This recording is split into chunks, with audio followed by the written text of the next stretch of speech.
Spin fishing is a fun and effective way to catch trout, and we thought we'd provide you with a few tips to help increase your success rate. Trout like willow trees because they provide lots of structure for them to hide behind. They also provide food during certain times of the year.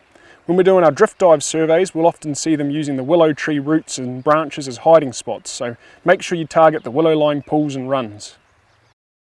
Now when you're heading out spin fishing, the water doesn't have to be crystal clear. In fact, it's better if it's got a wee bit of colour in it after high flows. Like what I've got behind me here, there's a wee bit of discoloration. It's just perfect for spin fishing. Trout will often hang out on the edge of the river, especially if there's an undercut riverbank or some sort of structure nearby. So don't forget to put a cast right along the edge of the river. Don't just cast your lure out in the same spot over and over again. You've got to keep moving. Have a few casts in one spot and then move further along the river and cast again. You want to cover the water and find the fish.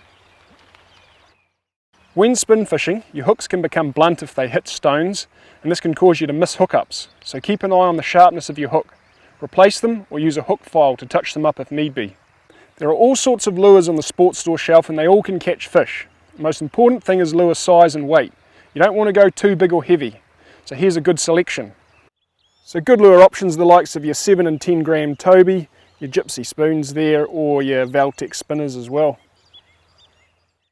It's always harder to catch trout on lures when the conditions are bright. The trout are much more wary, so try and head out on overcast days or during the morning and evening. We hope you'd found these tips useful and keep them in mind next time you head out spin fishing.